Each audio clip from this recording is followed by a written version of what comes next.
ஹாய்மா.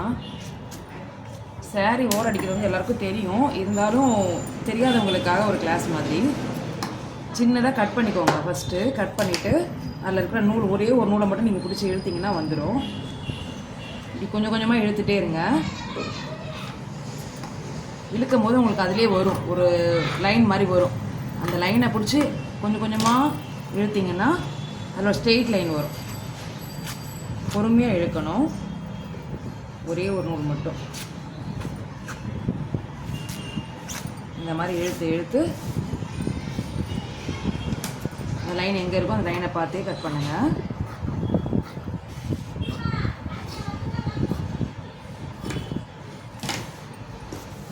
நான் இப்போ எப்படி பண்ணுறேன்னா அதே மாதிரி கட் பண்ணுங்கள்.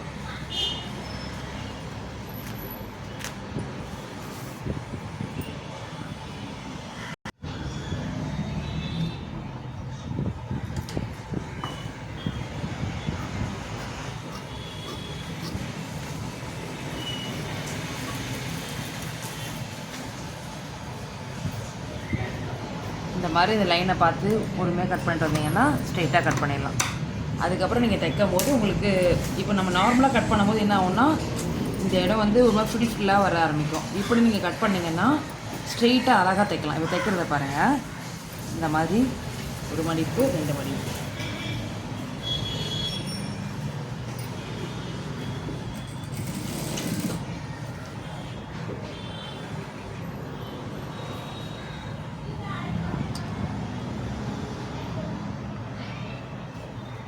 தெரியுதுங்களா? பார்த்துக்கோங்க.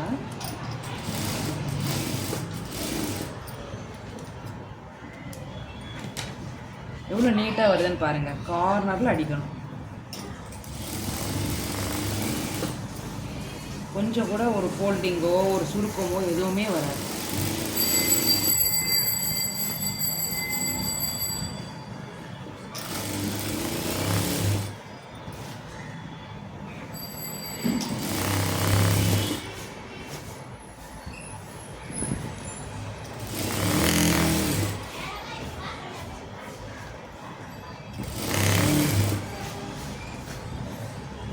இந்த மாதிரி நம்ம தைக்கும் போது ஒரு சாரீக்கு வந்து ஒரு 30 ரூபா வாங்குறாங்க இப்போ கடைகளில். வீட்டில் தைக்கிறதா வந்து 20 ரூபா வாங்கிக்கலாம்.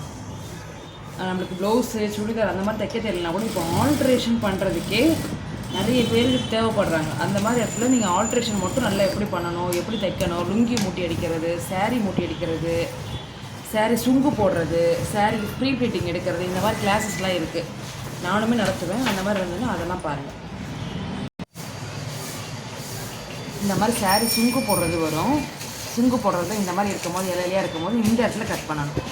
இந்த இடத்துல கட் பண்ணி ஒரு ஒரு நூலாக சுங்கு போடுறது எப்படின்னு அடுத்த நான் சொல்லித்தரேன். இந்த சாரீ கொடுத்தவங்க சுங்கு வேணான்னு சொல்லிட்டாங்க, அதனால சுங்கு போடலை, டேரெக்டாக கட் பண்ணி அடிக்கிறேன்.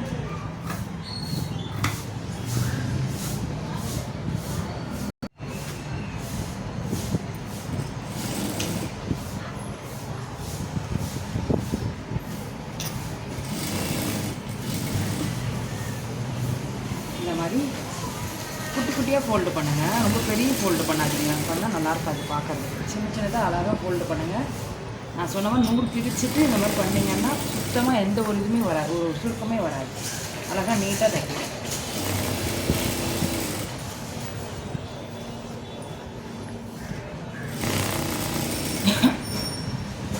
எல்லாருக்குமே தெரிஞ்ச ஒன்று தான், ஒரு சில பேருக்கு தெரியாதவங்க இருப்பாங்க. அவங்களுக்காக நான் இந்த வீடியோ போட்டிருக்கேன்.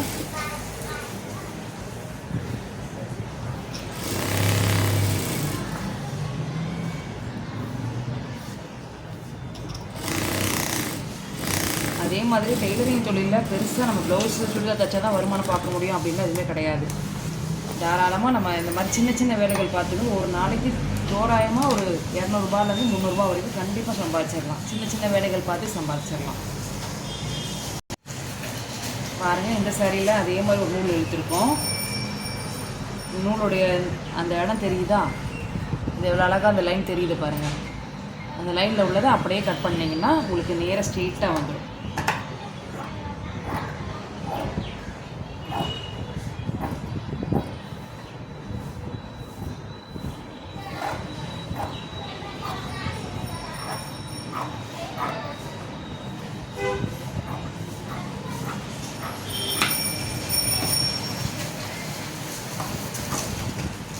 ஸ்ட்ரெயிட் லைன் வந்துருச்சு பாருங்கள்.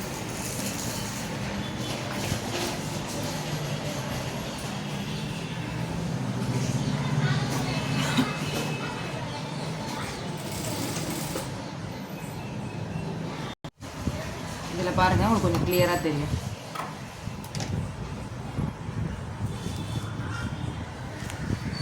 புரியுதுங்களா? இவ்வளோ அழகாக அப்படி வருது பாருங்கள்.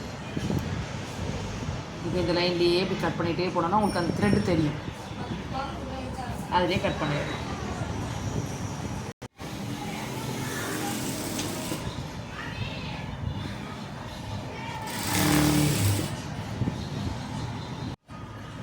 இந்த மாதிரி சேரீயை வந்து கார்னரில் அழகாக ஓரடிக்க கற்றுக்கிட்டாலே எல்லா விதமான துணிகளையும் நீங்கள் தைக்க கற்றுக்கலாம்.